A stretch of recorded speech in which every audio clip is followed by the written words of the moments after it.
2012년 12월 16일 오전 하나님 말씀은 데살로니가 후서 2장 1절로 2절입니다. 저는 오늘 설교를 데살로니가 후서 2장 전체를 들어 설교를 할 텐데요. 먼저 본문 말씀은 1절, 2절만 먼저 보도록 하겠습니다. 데살로니가 후서 2장 1절, 2절입니다. 봉독 열리겠습니다. 형제들아, 우리 주 예수 그리스도의 오심과 그 앞에 우리가 함께 모이는 일에 관하여 이제 너희에게 간구하노니, 영으로나 말로나 또는 우리에게서 받았다고 하는 편지로나 그리스도의 날이 가까웠다고 마음이 쉽게 흔들리거나 두려워해서는 안 될 것이라. 아멘. 주님의 귀한 말씀입니다. 오늘 잠시 기도드리겠습니다. 은혜와 진리가 충만하시고 지기 거룩하신 아버지 하나님, 감사를 드립니다. 예수 그리스도의 피로 거듭난 사랑하는 성도들, 이게 원근 각처에서 추운 날씨 가운데서도 잘 지켜 보호해 주시고, 이렇게 오늘 주님 부활하신 첫날 모이게 해주시며 이 귀한 경배를 통하여 주님을 기쁘시게 할 수 있도록 인도하심을 감사합니다. 우리가 주님을 소유한 것은 우리 마음에 최상한 평안을 얻고 이 땅에서 주님의 절대적인 보호 가운데 있는 것입니다. 이 마지막 시대에 주님의 보호가 아니면 우리는 한 시간도 살 수가 없음을 다시 한번 고백합니다. 마지막 때일수록, 주님께서 다시 오실 그 날이 가까울수록 세상은 더욱더 영적으로 흉흉하며 악한 거짓 교리들이 난무하는 때입니다. 그 어느 때보다도 이 시대에 많은 사람들이 종말론을 가지고 사람들을 미혹하는 시대입니다. 우리가 이렇게 바른 말씀을 통하여 진리에 확고하게 이렇게 기둥으로 주님을 섬길 수 있도록 인도해 주시며, 확고한 견지에서 주님을 증거하고 주님의 사역을 이룰 수 있도록 인도하심을 감사합니다.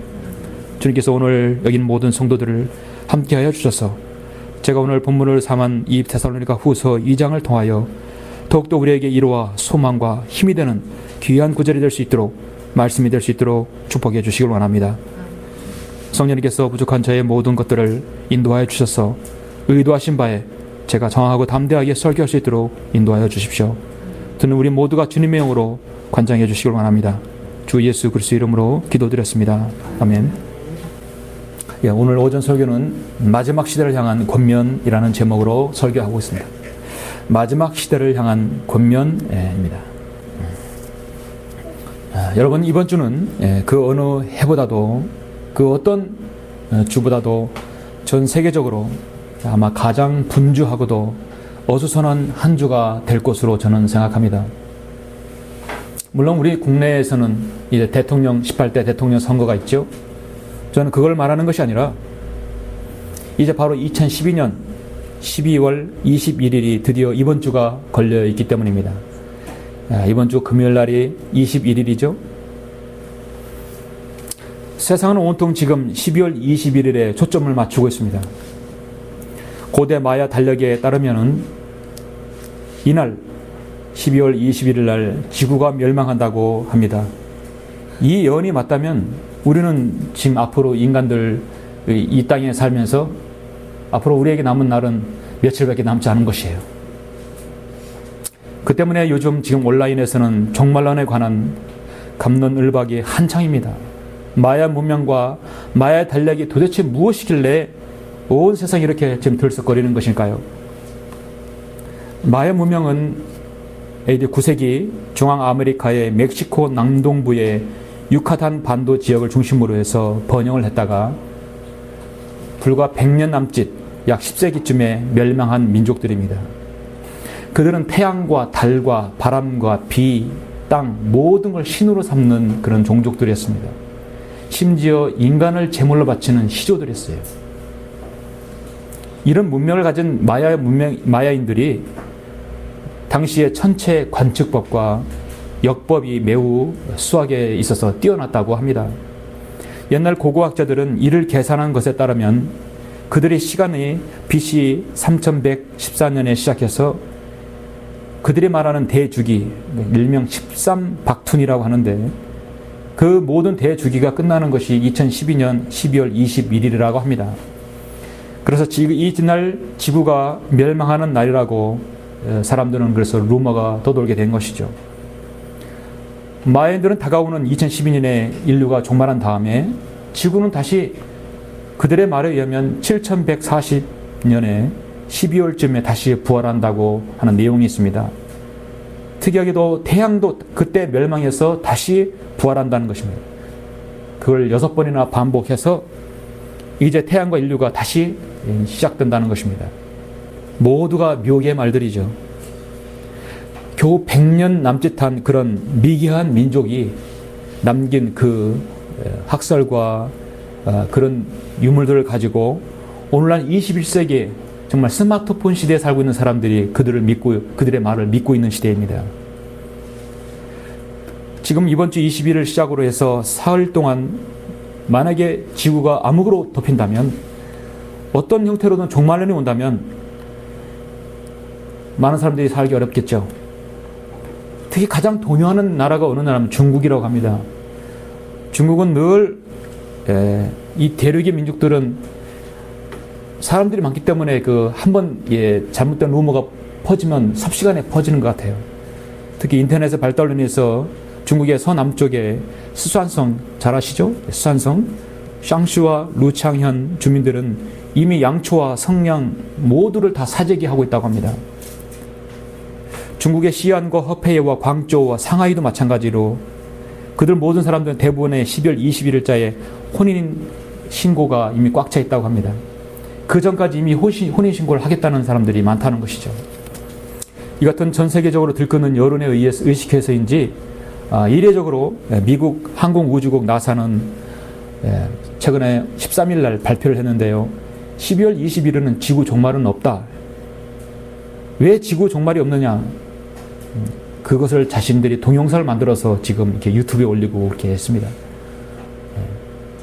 미 항공우주국은 이 동영상에 대해서 고대 마야 문명의 달력은 지구 종말론을 오해에서 비롯된 것이라고 해명하고 있습니다. 인류학자들도 마야 달력은 주기적으로 끝이 없이 다시 시작한다고 설명하고 있고요. 지난 10일에는 영국 일간지 가디언도 마야 유적 최고 달력에 있는 고대 벽화가 이번에 발견되었는데, 그 달력은 2012년 12월 21일에 끝나는 게 아니라 다시 7,000년까지 연장되었다고 하는 것입니다. 새로 발견된 이 달력에서 6개월 단위의 시간이 250만일, 즉 7,000년 가까이 계속 순환될 것이라고 하는 것입니다. 그래서 결국은 12월 21일 인류의 종말이 될 수 없다는 것입니다. 지금까지 많은 이들은 마야인의 그 달력의 초점 12월 21일에 초점을 맞춰서 이날에는 꼭 생존해야 한다는 그런 표시를 바탕으로 해서 사람들은 영화를 만들고 책을 만들어 많은 인기를 끌어모았습니다. 저도 2008년도에 초판이 나왔을 때 이 책을 산 적이 있었어요. 마야 예언, 시간의 종말이라는 책입니다. 마지막은 뭐냐면 마야 문명의 장주기 나온 대로 BC 3114년 8월 12일 창조부터 13번째 박툰이 완성되는 2012년 12월 21일, 이제 이번 주가 되죠. 태양은 남쪽 성문 곧 황도가 전갈자리의 침과 사수자리 성좌에 있는 은하수의 중심을 지나는 곳에 위치하게 될 것이다. 자정의 태양은 우리 은하계의 정중앙과 일직선을 이루게 된다. 그래서 엄청난 혼란이 생길 것이라는 겁니다. 지구가 멸망한다는 것이죠. 한 독자가 물었어요. 마야의 예언이 출판된 이후로 10년의 시간이 흐른 후 수백 명의 사람들이 내게 이 같은 질문을 했다. 멸망의 날에 죽지 않으려면 어떻게 해야 하죠? 그 질문이 가장 많았다고 합니다. 그럼 우리는 어떻게 해야 됩니까? 이 저자도 뭐냐면 나도 모른다라고 적혔어요. 결국은 나도 모른다. 나도 어떻게 할 수가 없다는 것이에요. 멸망을 예언한 사람은요, 반드시 거기에 대책을 만들어 놔야 되겠죠.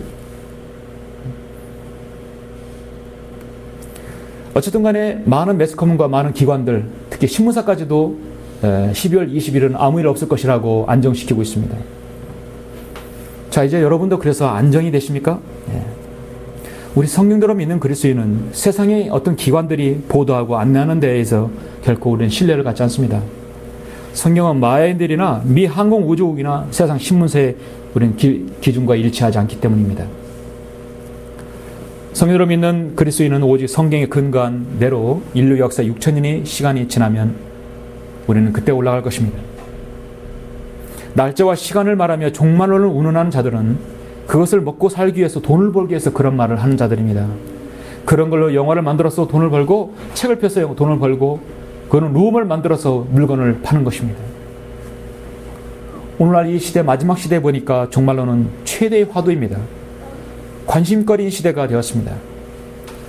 그런 시점에서 우리는 성경 들으는 사람들로서 이 마지막 시대 우리에게 말씀하시는 그 권면을 잘 새겨 드려야 할다라고 믿습니다. 정말 오늘 말씀 제목대로 마지막 시대의 마지막 시대를 향한 권면입니다. 어떻게 보면 데살로니가 후서 2장은 아마 가장 좋은 본문 중에 하나일 것입니다. 사도 바울 서신 중에서 마지막 때를 사는 성도들에게 하시는 말씀의 권면이 오늘 데살로니가 후서 2장에서 저는 여러분에게 소개하고자 합니다. 이 데살로니가 후서 2장은 마지막 시대인 바로 라오디게인들의 교회 시대에 사는, 끝자락에 사는 바로 여러분들, 저와 여러분들에게 직접적으로 해당하는 말씀입니다. 이 데살로니가 전서와는 좀 다른 각도에서 보는 교회의 모습이죠. 왜 사도 바울이 데살로니가 교회를 칭찬했는지 알 수 있는 장이 데살로니가 전서입니다. 지금 데살로니가 후서에는 무엇인가 문제가 하나 생겼어요. 어떤 문제일까요? 정말 이 교회는 깨어있고 분별력이 있어야 되고 미혹되지 않는 교회이기를 사도 바울은 바랬습니다. 그리고 거기에 또 부응한 교회가 데살로니가 교회입니다. 오늘날 성인들의 교회들은 마귀와의 이 영적 전쟁을 치열하게 치르는 반면에 오늘날 교회라고 하는 간판 붙여진 곳에서는 영적 전쟁이 무엇인지도 모르고 심지어 그런 종말에 관한 정확한 입장도 정리되지 않는 사람들이 대부분입니다. 디모데전서 4장 1절에서 이제 성령께서 분명히 말씀하시나니 마지막 때에 어떤 자들이 믿음에서 떠나 미혹하는 영들과 마귀들의 교리를 따르리라 했어요. 마야 문명의 교리는요, 한마디로 마귀들의 교리예요. 그런 교리가 일어나지 않을 것이라 논박해도 우리는 그런 곳에 신경 쓰지 않습니다. 마귀가 공격하는 대상은 신실한 그리스도인들입니다. 하나님의 과업을 수행하는 신실한 교회들입니다.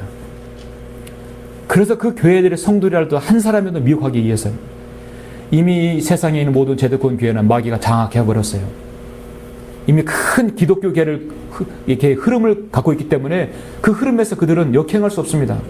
그래서 그들에게 빠져나오라는 것입니다.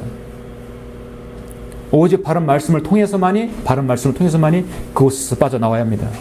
깨어 있어야 합니다. 하나님 말씀을 올바로 대하지 못하는 사람들은 방언과 신유와 오직 구원에만, 그리고 더 나아가서 그들은 행위 구원에까지 치중하게 되죠. 성경은 정신을 차리고 깨어 있으라 하겠습니다. 이는 너희의 대적 마귀가 울부짖는 사자처럼 삼킬 자를 찾아 두루 다니기 때문이라. 믿음 안에 굳게 서서 그를 대적하라. 이는 세상에 있는 너희 형제들도 동일한 고난을 당하는 줄 아미니라. 마귀는요, 사람들을 점유합니다. 특히 악한 교리로서 빠져들게 해서 종말론에 빠지게 합니다. 우리도 구원받기 이전에는 어리석어서 하나님 말씀에 복종하지 아니했고 미혹당했었습니다. 여러 가지 욕심과 쾌락에 종로를 됐었고 악과 시기 속에 살고 있었고 가증스러운 것을 했었고 서로 증오하는 자였었습니다. 우리가 하나님의 사랑과 자비하심으로 여러분 구원받으셨죠. 하나님의 자녀로 다시 태어나서 이제 여러분 하나님의 뜻을 알고 성경을 분별하게 되었습니다. 그러나 마귀가는 여러분의 공격을 쉬지 않습니다. 어떻게든 지역교에 있는 사람들에게, 말씀으로 무장하지 못한 사람들에게 미혹하게 합니다. 더군다나 이 세상에 진리가 없는 세상들은 더욱더 이런 가짜 종말론을 가지고 한 곳에 휩쓸리게 만들어버려요. 12월 21일 날 모든 것 초점을 맞추게 된 사람들은 그들에게 소망이 과연 있을까요? 그 일이 아무 일도 일어나지 않으면 그들에게 허탈감은 어떻게 될 것일까요? 미국의 건설회사는 지하 10m, 지상 10층이 아니라 지하 10층, 15층까지 해서 오히려 지하 아파트를까지 건설해가지고 그걸 분양한다고 하죠. 그렇게 건설 경기가 없는 미국에서도 아주 잘 팔린다고 하는 것입니다. 돈 있는 사람들은 어떻게 해서든 세상의 종말을 피하려 보려고 하는 것입니다. 그러나 여러분 어떻습니까? 베드로전서 1장 5절은 여러분에게 말씀합니다. 너희는 마지막 때에 나타내려고 예비하신 구원을 얻기 위하여 믿음으로 말미암아 하나님의 능력으로 보호받고 있느니라. 우리는 뭐 아파트나 견고한 집이나 무슨 방주 같은 걸로 해서 구원받는 게 아니라 하나님의 능력으로 보호받고 있습니다. 그것이 우리가 살아가는 방법입니다. 이와 같은 때에 여러분의 믿음의 자세는 어떻게 해야 될 것인가? 오늘 데살로니가 후서에서는 정확히 세 가지를 여러분에게 말씀합니다. 자, 이 세 가지는 무엇일까요? 마지막 시대를 향한 권면. 첫 번째는 마음이 흔들리거나 두려워하지 말아야 한다고 합니다. 성경 말씀합니다. 마음이 흔들리거나 두려워하지 말아야 합니다. 제 기억으로도 1992년에 10월 28일 날 이장님이가 휴가가 있다고 해서 이 사회적으로 엄청난 혼란을 빠뜨렸죠. 그것을 정말 생방송하는 방송국도 있었습니다. 산에 올라가서 흰 옷 입고 박수치고 찬송 부르면서 기다리는 사람들을 보았습니다. 그 일이 일어난 이후 얼마나 많은 사람들이 호탈가면서 사건이 사고가 많이 있었습니까? 왜 그들이 거기로 올라가는가요? 두려워하기 때문인 것입니다. 자, 오늘 성경 여러분 본문 1절 2절을 보시면 형제들아 우리 주 예수 그리스도의 오심과 그 앞에 우리가 함께 모이는 일에 관하여 이제 너희에게 간구하노니 모이는 일에 간구하노니 자 영으로나 말로나 또는 우리에게서 받았다고 하는 편지로나 그리스도의 날이 가까웠다고 마음이 쉽게 흔들리거나 두려워해서는 안 될 것이라. 무엇으로나 영으로나 말로나 우리에게서 받았다고는 편지로나. 사람들은 마야 문명의 그 달력을 가지고 그 말을 듣고 두려워해서 떨고 심지어 자살한 부부도 있었어요.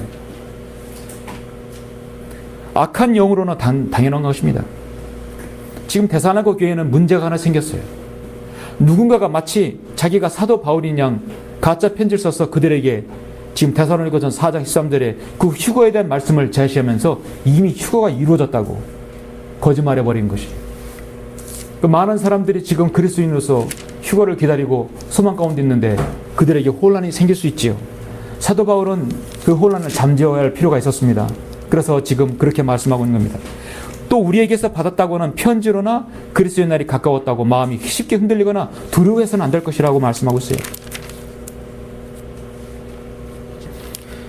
그 앞에 데살로니가전서 4장 15절에 보시면 우리가 주의 말씀으로 너에게 이것을 말하노니 주께서 오실 때까지 살아남아있는 우리가 잠들어 있는 자보다 결코 앞서지 못하리라. 주께서 호령과 천사장의 음성과 하나님의 나팔소리와 함께 하늘로부터 친히 내려오시리니 그러면 그리스도 안에서 죽은 자들이 먼저 일어나고 그리고 나서 살아남아있는 우리도 공중에서 주와 만나기 위하여 그들과 함께 구름 속으로 끌려 올라가리니 그리하여 우리가 영원히 주와 함께 있으리라. 그러므로 이러한 말로 서로 이루어라. 여러분, 이 날은 반드시 있을 것입니다. 아직 이루어지지 않았어요.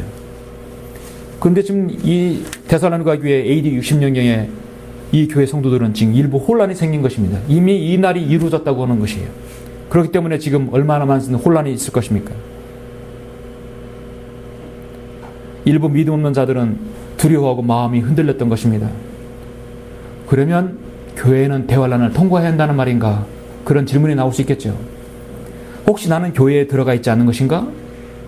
다른 사람 다 올라가는 나는 왜 빠져 있는 것인가? 그럼 적그리스도는 곧 나타날 것인가? 그런 혼란스러운 문제들이 생길 수 있어요. 이 땅에 교회가 다 올라오고 난 다음에 우리가 남게 되면 그 말은 성립이 되지 않겠죠? 혹시라도 다 올라간 다음에 누군가가 남게 되면 그 사람은 100%예요. 일단 구원받지 않은 사람입니다.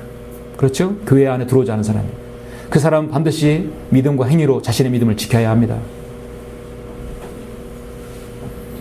여러분은 데살로니가전서에서 4장에서 예언하고 있는 그 예언의 말씀, 우리가 다 주님께서 공중 재림하실 때 올라갈 것을 여러분 믿습니까? 예. 살아남아있는 우리도 공중에서 주와 만나기 위해 그들과 함께 구름 속으로 끌려 올라간다 했어요. 어느 날 호련히 그날이 반드시 닥칠 것입니다. 누군가가 거짓 교리와 잘못된 편지를 써서 퍼뜨려버리면 사람들이 마음이 흔들리고 두려워하게 됩니다. 혼란이 생길 수 있어요. 오늘 여러분 이 개신교 오늘 한국교회에서 가장 두려워하는 단체가 어디냐면 신천지 장막성전입니다. 진리의 성읍이라고 하는 신천지 장막성전, 바로 이만희 교주가 있는 곳입니다. 자신이 성령님이고 일명 보혜사라고 하는 사람, 이긴 자이라는 사람, 신적인 존재입니다. 지금 신천지가 그들의 최대의 공격이 뭐냐면 그들이 구원받지 않은 사람에게 복음을 전하는 게 목표가 아니에요.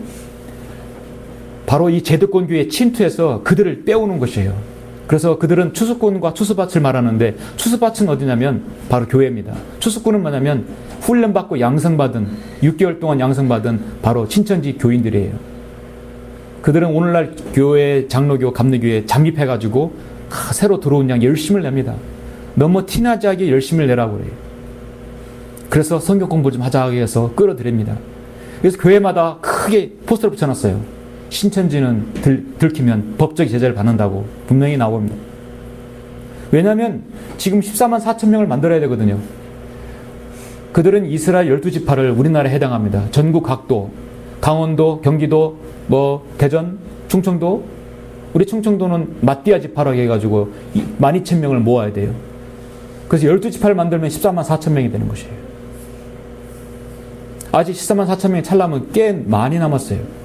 계속해서 6개월 코스로 그 교육생을 일명 신학교를 만들어 신학교육을 시키는 것입니다. 그 세뇌 교육이 뭐냐면 추수꾼을 만드는 거예요. 그들을 바로 추수밭이라는 교회에 잠입하게 시키는 것입니다. 왜냐하면 14만 4천 명이 들지 않으면 구원받지 못하기 때문에. 이 사실을 믿는 사람들은 마음이 흔들리거나 두려워하게 되겠죠. 내가 14만 4천 명이 들지 못하면 구원받지 못하기 때문에. 하나님의 교회 안상회 증인들도 마찬가지고요.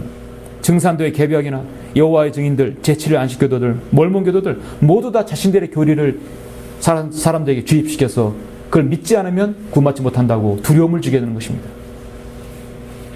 모든 이단 교리는요, 그들이 사람들에게 쇠뇌를 시키고 그걸 두려움으로 떨게 하는 것입니다. 우리 하나님을 사랑하는 것은요, 하나님께서 두려우신 분이고 하나님을 나를 사랑하기 때문에 내 사랑의 자발적인 사랑으로 인해 사랑하는 것이죠. 이단 교리는요, 두려움으로 그들을 섬기는 것입니다.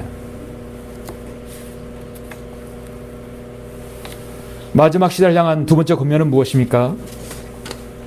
가장 중요한 어떤 모양으로든지 미혹되지 말라는 것입니다. 속지 말라는 것입니다.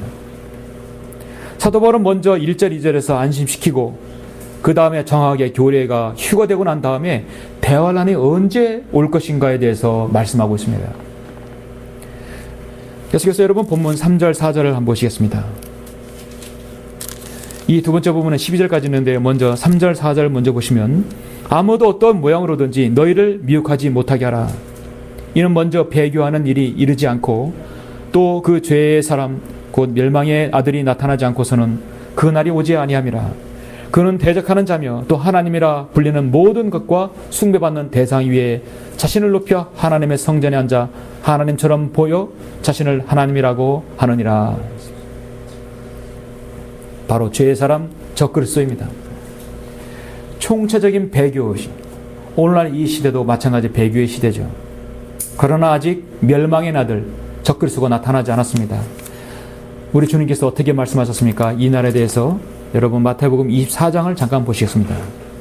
마태복음 24장 15절 보시죠.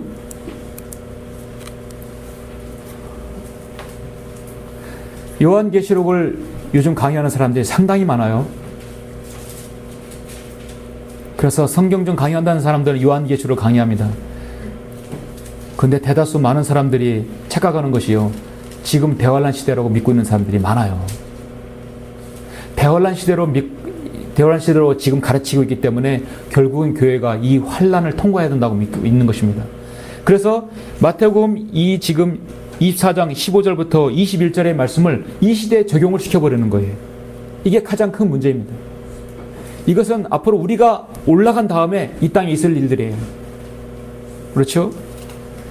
여러분은 바른 성경 하나만 딱 바로 보게 되면 정확하게 시대를 구분할 수 있습니다.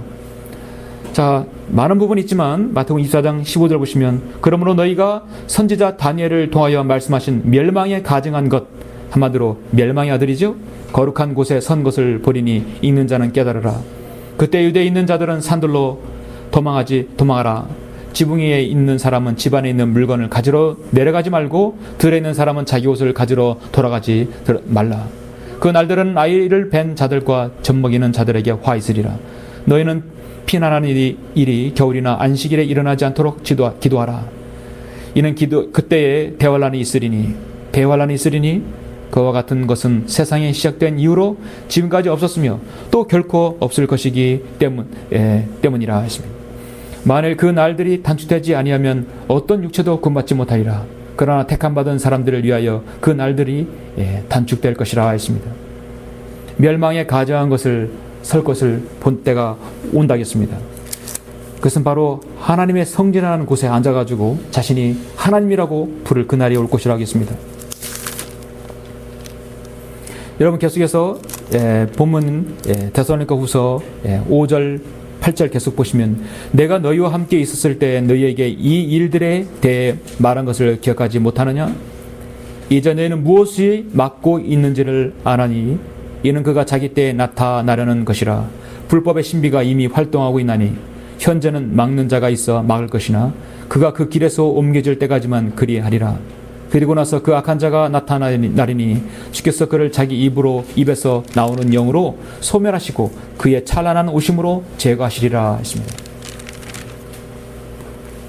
이 데살로니가후서 2장 7절에서 막는 자와 그는요 성령님이 아닙니다. 바로 사탄인 것입니다. 막는 자가 성령님이었다면 분명히 여기다가 대문자로 기록했고 활자차도 다르게 해놨겠죠. 모든 변경된 성경의 주석은 지금 죄의 사람이 활동하고 억제하는 것이 성령님의 사역이라고 믿고 있는 것입니다. 그가 그 길에서 옮겨질 것이라는 말씀은 그는 성령을 지칭할 수 없는 것입니다. 왜 그러면 그가 그 길에서 옮겨질 때까지만 그리하리라 하는데요. 이것은 피동이죠. 예수님도 마찬가지지만 성령 하나님께서는요 누구에게 옮겨지는 분이 아니에요. 그분은 우리 안에 내주한 성령님은 하나님이시기 때문에 스스로 판단하시고 스스로 움직일 수 있는 분이세요. 누굴 통해서 옮겨지는 분이 아닙니다. 또한 성령님께서는 교회 시대 이후에 이 땅으로부터 옮겨질 수 없고 왜 옮겨지냐면 대환란 때도 성령님은 여전히 이 지상에서 사역하시기 때문입니다. 성령님께서는 14만 4천 명의 바로 구원받은 유대인 성도들을 불러내올 것이며 그들에게 역사하실 것입니다. 성령님의 사역은 휴거 이후에도 이 땅의 대환란 시대에도 사역을 하신다고 요한계시록 11장 11절에서 말씀하고 있는 것입니다. 성령님은 누구로부터 옮겨질 분이 아니에요. 그래서 이 막는 자라든지 그는 바로 사탄인 것입니다. 그리고 나서 그 악한 자 적그리스도가 나타난다겠습니다. 디모데전서 3장 16절에 보면 경건의 신비가 나오죠. 하나님께서 육신으로 나타나신 것이 경건의 신비입니다. 우리는 하나님을 볼 수가 없어요. 그러나 하나님께서 우리 인간의 눈으로 볼 수 있게끔 예수님으로 나타나셔 이 땅에 오신 것이죠. 마찬가지 사탄도 우리가 볼 수는 없지만 자신이 예수님처럼 육화된 것입니다. 한마디로 사탄의 아바타에 육화된 것이 바로 적그리스도인 것입니다. 그것은 바로 성경에서 바로 불법의 신비라겠습니다. 유다 이스카리옷은 일찍이 사탄의 육심을 입고 이 땅에 와서 예수님을 은30에 팔아버렸죠. 그리고 목매달아 자살하고 자신의 거처로 끝없이 깊은 궁으로 떨어져 들어갔어요. 그리고 대환란 때 다시 기어 올라올 것입니다. 사도 바울은 지금 데살로니가후서 2장 7절에서 이미 불법의 신비가 활동하고 있다고 말하고 있습니다. 이것은 로마 가톨릭이 형성됐을 때 교황이 가장 적합한 적용 대상일 수도 있습니다. 오늘날 여러분 적그리스도라는 사람들이 얼마나 많습니까? 자신이 예수라는 사람이 얼마나 많습니까? 이미 불법 신비들은 활동하고 있어요. 그러나 진짜 악한 자는 대환란 때 우리가 올라간 이후에 나타날 것입니다. 하나님께서는 많은 적그리스도를 지금 하나님께서 허용하시는 것입니다. 9절에 보니까 그 악한 자가 오는 것은 사탄의 역사에 따라 모든 능력과 표적들과 거짓 이적들과 사탄의 역사에 따라 오게 된다는 것입니다. 사탄이 컨트롤하는 것입니다. 멸망하는 자들 안에 있는 모든 불의의 속임수로 오는 것이니 이는 그들이 진리의 사랑을 받아들이지 아니하여 구원을 받지 못하였기 때문이라. 그렇죠? 이 땅에 남는 대환란인 사람들은요, 구원받지 못하는 자들이에요. 그들은 대환란에 들어가게 되고 그들이 마지막으로 구원을 받게 되려 한다면 믿음과 행위로 자신의 목숨까지 내놓아야 합니다. 이로 인하여 하나님께서 그들에게 강력한 미혹을 보내시어 거짓말을 믿게 하심은 진리를 믿지 않고 불의를 좋아하는 모든 자로 심판을 받게 하려 하심이라 말씀하십니다. 이 시대는 미혹이 있지만요, 대환란 때는 더 큰 미혹이 있습니다. 형사에게 생명을 불어넣어서 말하게 하고 움직이게 하는 그런 권세를 적그리스도에게도 부여하게 되면 얼마나 많은 사람들이 미혹하게 됩니까? 오늘날 매스컴에서 신문지상 또 이런 매체에서 얼마나 많은 마술사들이 활동하고 있습니까? 인간으로 봐서 초자연적인 그런 마술도 행할 수 있는 것이 바로 마귀의 능력입니다. 사람들은 신비하게 보는 것입니다. 마술사들은 반드시 마귀와 결탁해서 할 수 있습니다. 인간의 속임수도 있지만은 실질적으로 마귀와 결탁해서 할 수 있는 것이죠. 왜냐하면 강력한 미혹을 보내기 위해서입니다. 고린도후서 11장에서는 이건 놀랄 일이 아니라겠어요. 사탄도 자신을 빛의 천사로 가장하기 때문이라. 그러므로 사탄의 종들이 의의 종으로 가장한다 하더라도 큰일이 아니니라. 그들의 종말은 그들의 행위로대로 될 것이라 하겠습니다. 왜 하나님께서 이 시대든 대환란 시대든 강력한 미혹을 보내신다고 왜 보내시겠습니까? 이 시대에 왜 많은 사람들이 미혹당하는 것입니까? 저는 그에 대한 해답을 고린도전서 11장 19절에서 저는 찾고 싶습니다.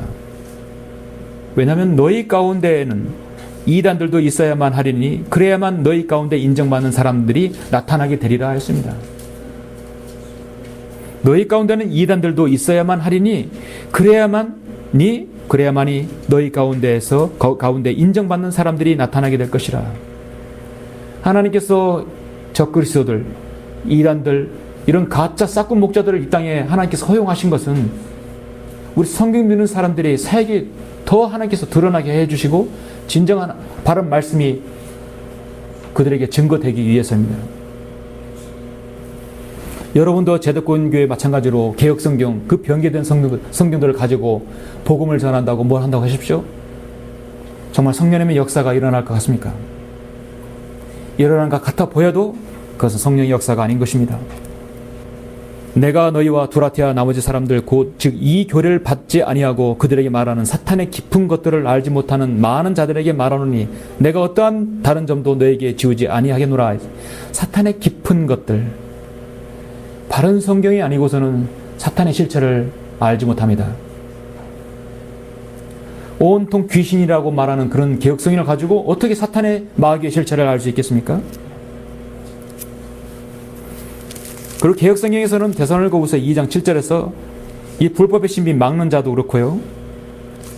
그리고 그 부분에 있어서 다 성령으로 얘기하지, 사탄이라고 말하는 구절은 하나도 없습니다. 여기에서 성경의 변기가 이루어졌습니다. 뉴 킹 제임스 성경에서도 성경 변기가 이루어져서 그걸 성령이라고 말하고 있어요. 7장 7절에서도요. 막는 자, 그 막는 자를 성령으로 말하고 있는 것입니다. 바른 성경이 아니고서는 사탄의 사역, 그 행하는 일, 그 사탄의 기쁜 것을 알지 못하는 것입니다. 미혹되지 말아야 합니다. 마지막 시대를 향한 권면 마지막 세 번째는 무엇입니까? 성경은 교회들에게 올바른 믿음의 전통을 지키라고 말씀하고 있습니다. 올바른 믿음의 전통을 지키라. 우리가 마음이 쉽게 흔들리거나 두려워서는 안 될 것이고 미혹되지 않았다고 한다면 그 다음에 우리가 해야 할 것은 무엇입니까? 교회의 올바른 믿음의 전통을 지켜야 합니다. 13절 15절 보시면, 자, 그러나 주께 사랑받은 형제들아, 우리가 너희에게 대하여 하나님께 항상 감사를 드림이 마땅함은 하나님께서 처음부터 너희를 택하시어 성령의 거룩게 하심과 진리를 믿음으로 구원을 받게 하심이니, 이를 위하여 하나님께서 우리가 전한 복음으로 너희를 부르시어 우리 주 예수 그리스도의 영광을 얻게 하셨느니라. 그러므로 형제들아, 굳게 서서 말로나 우리의 편지로나 너희가 배운 바 전통들을 지키라 했습니다. 여러분, 사도 바울 서신전에서 전통을 지키라는 법은 딱 2번 나와요. 사실 사람들은 전통 지키길 좋아해요. 그런데 헛된 전통, 잘못된 전통을 지키길 좋아하죠. 곁길로 가는 것을 바로 인간이 가는 길이기 때문입니다. 여기 지금 3장 여러분 6절에 보니까 다시 한번 말씀하고 있습니다. 자, 데살로니가후서 3장 6절에 보니까 형제들아 우리 주 예수 그리스도의 이름으로 너에게 명하노니 무질서하게 행동하고 우리에게서 받은 전통을 따라 행하지 않는 모든 형제를 멀리하라. 그 무질서함에서 멀리하라.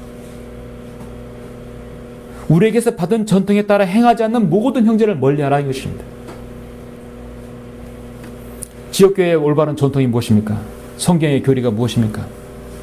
구원받은 자들에 행하는 물침례이죠. 그리고 죄의 만찬인 것입니다. 잠언 22장 28절에서 내 조상들이 세운 옛 지계표를 옮기지 말라 하겠습니다. 옛 지계표는 성경에서 말씀하고는 예레미야 6장 16절에 이렇게 말씀하고 있죠. 주가 이같이 말하노니 너희는 길에 서서 보고 옛길 그 선한 길이 어디 있는지 물어 그곳으로 걸어가라. 그리하면 너희가 너희 혼들을 위하여 쉼을 얻으리라. 우리 믿음의 선진들이 지켰던 좋은 그 전통들 우리는 행해야 할 것입니다. 성경을 믿는 사람들이 선교 주간에 12월 달에 이렇게 이번 주 토요일 날 만나는 것은 성경에 기록되어 있지는 않지만 아주 좋은 전통입니다. 한 해 동안 주님께서 우리에게 어떻게 행하셨고 어떻게 우리가 주님을 위해서 수고하였고 땀을 흘렸는지 서로를 위해 주님을 자랑하는 것은 좋은 전통이죠. 핵심 강연회 6월 달에 가셔서 훌륭한 강사를 통해서 그 하나님의 말씀을 이렇게 말씀의 잔치를 피는 것은 참으로 좋은 전통입니다. 여름에 수련회를 가져서 3박 4일 이렇게 다른 데 가서 쉼을 얻는 것 참으로 교회의 좋은 전통입니다. 참으로 성령 침례교회가 하나님께서 지혜를 주셔서 이 좋은 전통을 만들어낸 것입니다. 우리도 우리 천안 성령 침례의 좋은 전통을 만들어내야 합니다. 하나님께서 10년 동안 많은 것들 하나님께서 이룩해 주셨고 이것이 하나님의 사역이고 하나님께서 지속적으로 인도하신다면 그건 전통이 될 것입니다. 선하시고 기뻐하시고 온전한 뜻이라면 그건 전통이 될 것입니다. 거리 설교와 구령 참으로 하나님께서 우리에게 허용하신 좋은 전통이고 하나님의 명령이죠. 이런 전통을 따라 행하지 않는 모든 형제를 멀리하라 했으면 멀리해야 합니다. 거리 설교의 회의를 느끼는 사람, 구령의 회의를 느끼는 사람, 이런 사람도 어떻게 우리가 가까이 할 수 있겠습니까? 사랑하는 성도 여러분, 우리는 지금 전 세계적으로 일어나는 이런 종말론적 현상들을 보면서 무엇을 여러분 느끼십니까? 현명한 사람은요, 피할 길을 준비하는 사람입니다. 그들의 말대로 이번 주 21일 날 정말 지구가 멸망한다면 그들은 지하에 집을 짓고 산에 올라가 피신하거나 방주를 만들고 식량을 사재기 하면서 대비하는 것은 자신들이 현명하다고 판단하기 때문입니다. 그러나 성경 보면 그들은 우둔한 자이고 미혹된 자들입니다.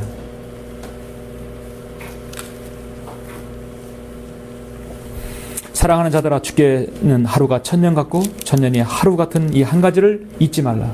주의 약속은 어떤 사람들이 더디다고 생각하는 것 같이 더딘 것이 아니라 오직 우리에 대하여 오래 참으시어 아무도 멸망하지 않고 다 회개에 이르게 하려 하심이라. 한 사람이라도 구원받지 않고 지옥에 가지 않는 것을 하나님께서 원하시는 것입니다.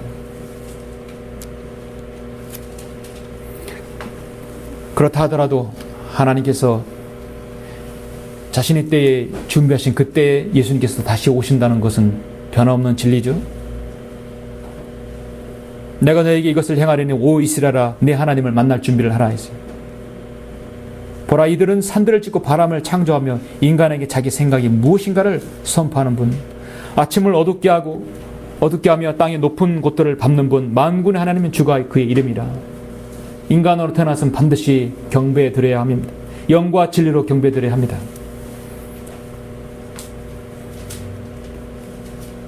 그 전에 먼저 거듭나야 되겠죠? 너희는 먼저 거듭나야만 한다. 그 다음에 영과 진리로 경배드리는 것입니다. 하나님께서 원하시는 것입니다. 정말 피할 길을 말하는 사람들이 현명한 사람들입니다. 이 시대 정말 현명한 사람들이 누구입니까?